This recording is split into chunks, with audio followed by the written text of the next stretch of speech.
Bonjour, nous sommes le dimanche 2 juin 2024 et nous allons parler de Boeing et de l'espace, puisque Boeing fait également des vaisseaux euh, nommés Starliner. Et on est au courant depuis quelques mois qu'il y a pas mal de problèmes concernant l'entreprise Boeing avec ses avions à travers le monde. Et c'est pareil pour ces vaisseaux Starliner. On se demande qui est aux commandes, qu'est-ce qui se passe chez Boeing. Vaisseau Starliner de Boeing, le décollage reporté à mercredi ou plus tôt après son annulation samedi. Le premier décollage avec astronautes du vaisseau Starliner de Boeing a été annulé samedi à moins de 4 minutes du lancement en raison d'un problème technique. Ouais, ils sont courageux les astronautes pour entrer dans ce vaisseau et être propulsés dans l'espace. Hein. Surtout puisque c'est signé Boeing.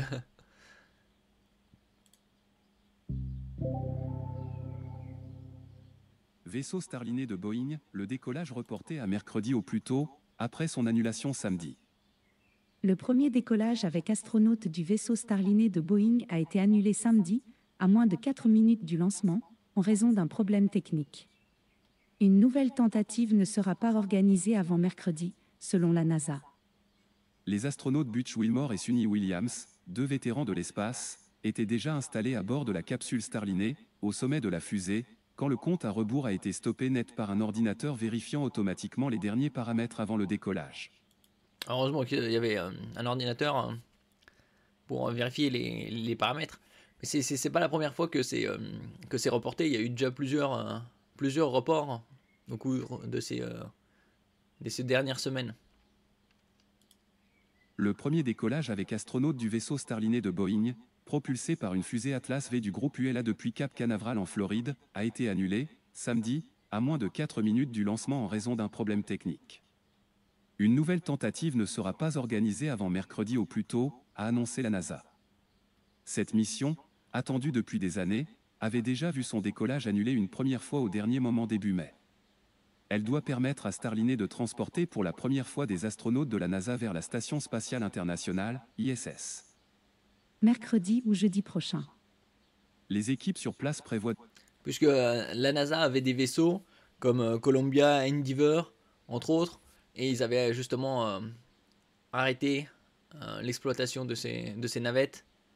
Et donc ça, c'est des nouvelles générations de transporteurs vers l'espace.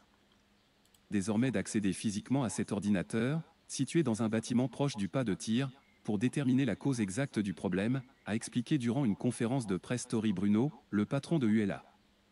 Une nouvelle fenêtre de tir existait dès dimanche, mais celle-ci ne sera pas utilisée pour laisser davantage de temps aux équipes pour évaluer ce problème, a déclaré la NASA dans un communiqué. Les prochaines possibilités de lancement sont mercredi et jeudi prochain, a ajouté l'agence spatiale. En attendant, la fusée a été placée dans une configuration sécurisée. Les deux astronautes, toujours souriants malgré l'annulation, ont été acheminés jusqu'à leur base non loin. La NASA a commandé il y a 10 ans aux entreprises américaines Boeing et SpaceX deux nouveaux véhicules pour acheminer ces astronautes jusqu'à l'ISS. Oui, il y a Boeing qui est dans l'aéronautique, ça c'est connu depuis des décennies, et SpaceX, l'entreprise de Elon Musk, qui est dans les navettes, dans les lanceurs spatiaux, qui reviennent sur leur base de lancement pour être réutilisés. SpaceX joue déjà ce rôle de taxi spatial depuis 4 ans. Un nouveau coup dur pour Boeing.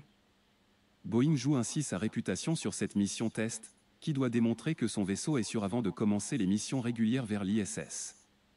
Pour la NASA, l'enjeu est également grand, disposer d'un deuxième véhicule lui permettrait de pouvoir mieux gérer d'éventuelles situations d'urgence.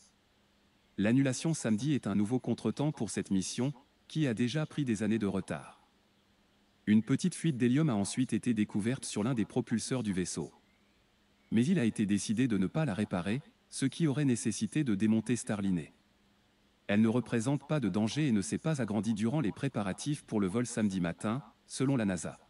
Oui, c'est un peu quand même risqué de mettre la vie d'astronautes en jeu, alors que y a des fuites de carburant. Hein. On se rappelle de l'entrée en atmosphère d'une navette qui avait des plaques de céramique en dessous, justement, pour rentrer dans l'atmosphère.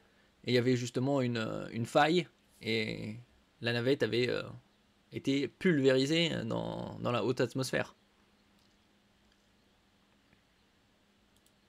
Ces contretemps n'étaient que les derniers d'une série de mauvaises surprises pour Boeing, déjà ébranlé par des problèmes de sécurité sur ses avions.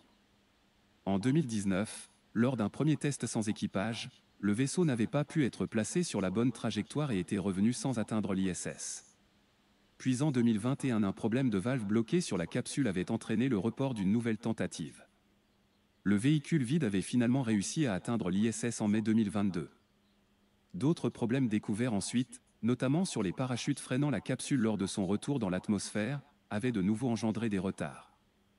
Si Starliner parvient à rejoindre l'ISS, les astronautes y passeront un peu plus d'une semaine avant de repartir en direction de la Terre.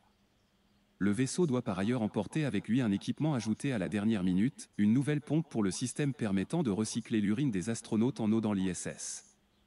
La pompe à bord a subitement cessé de fonctionner cette semaine et l'urine doit être stockée dans des réservoirs en attendant, mais ses capacités sont limitées.